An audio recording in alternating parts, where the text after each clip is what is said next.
tuning in to another episode of Fred First. This is a series of informal webinars where we just talk all things Fred holidays and what we can offer.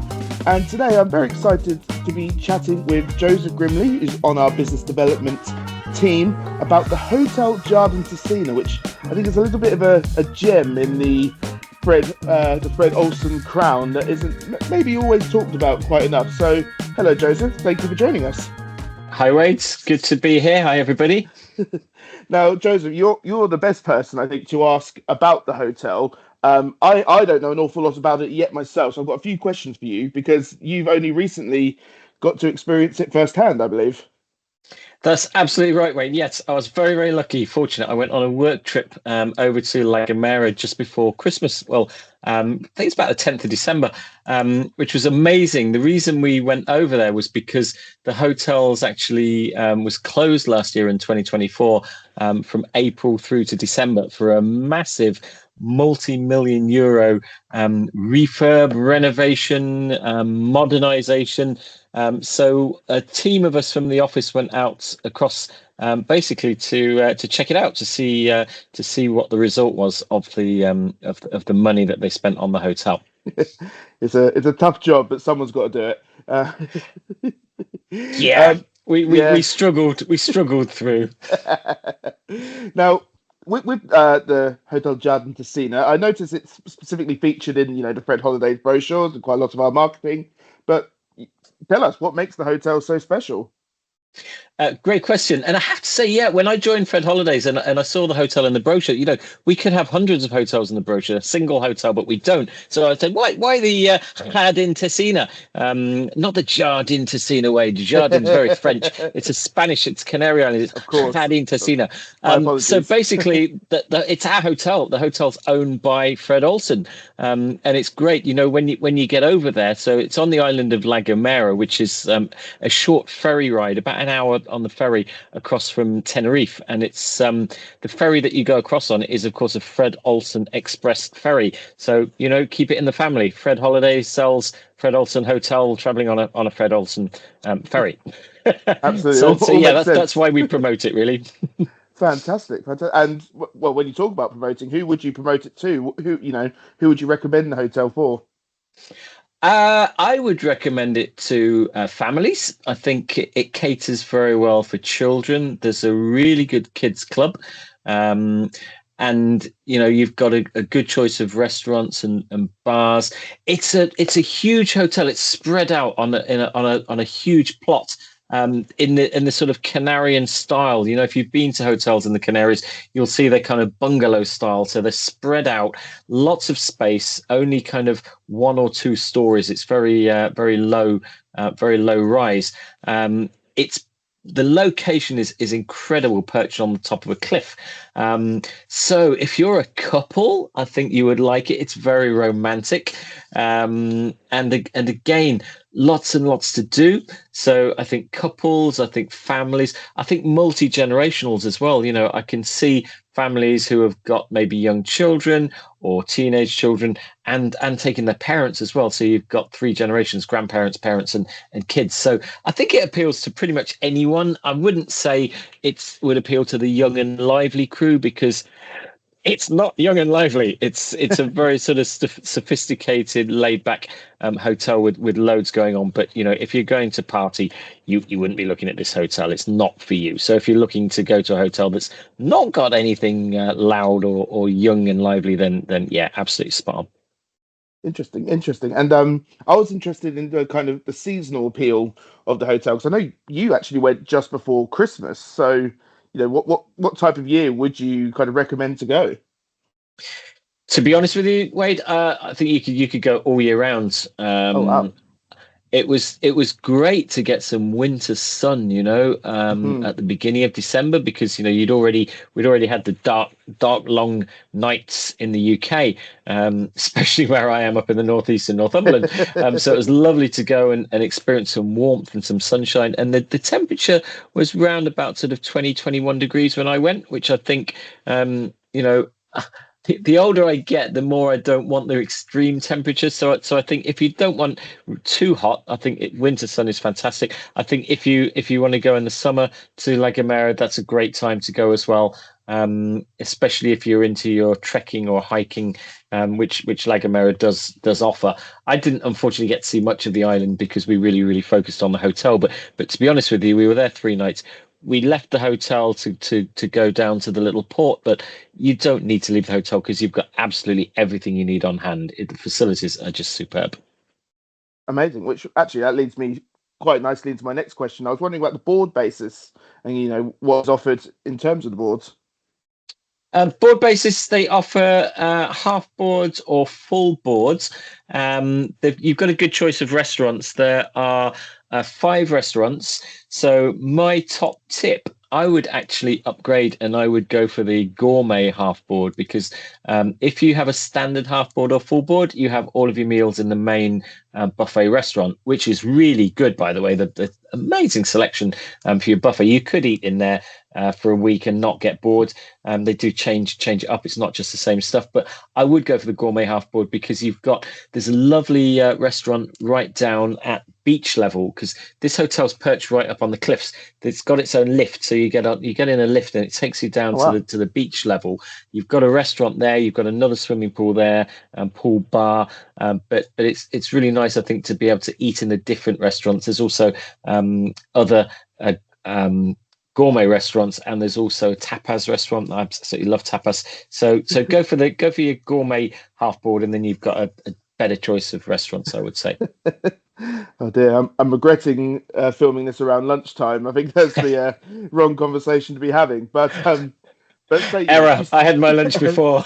But I mean, obviously, as you should on your holiday, you spent the whole week feasting and gorging. Are we just laying by the pool the rest of the week? Are there other leisure activities? Is there anything else that's on offer at the hotel to keep active? That's a really good question. I'm glad you asked me that because yes, and yes. There's stacks to do. There really is. I think golfers will absolutely love this hotel. They took us down. The golf course is literally a 5-minute walk from the hotel. It's a stunning golf course. I mean, personally, I don't play golf, but I appreciated it just for the location and the views. It's beautiful, and they keep it really tip top pristine condition. We got some golf buggies and we whizzed around, so we had a good look at it. Clearly people love the golf. If you like your tennis, they have 5 tennis courts, and also I was really quite intrigued at the paddle courts as well. Paddle's something. My oldest brother lives in Mallorca and he's been banging on about paddle for the last couple of years. It's the fastest growing sport in the world. Yes. Spain absolutely love it, and La Gomera being a Spanish island, they're well up on their paddle. So there was 3 paddle courts as well, and they were always, people were playing.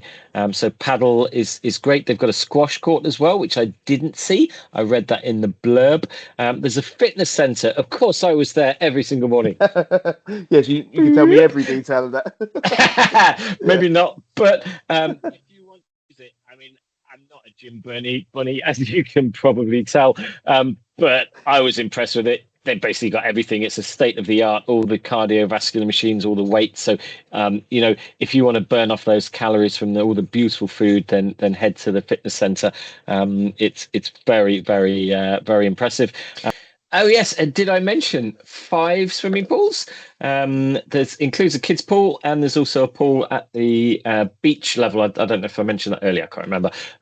Round at the beach level, there's a beach bar and there's a lovely swimming pool there as well. There's also mini golf, which adults and children enjoy playing. I think table tennis, couple of table tennis tables. There's beach volleyball down at beach level. Also, they have water polo. They have salsa lessons. Various different activities as part of the Harmony and Fit program. So there's the animation team, part of the hotel that will get you along to do all of those types of things. And there's also a diving school that offers scuba diving around the underwater world around La Gomera. So yeah, loads of facilities, absolutely stacks. They're brilliant. Yeah, it'll keep you busy. And I must admit, Definitely. paddles not made it to sunny Suffolk yet, so I'd be tempted to hop over just for that alone. Um, so that's very exciting.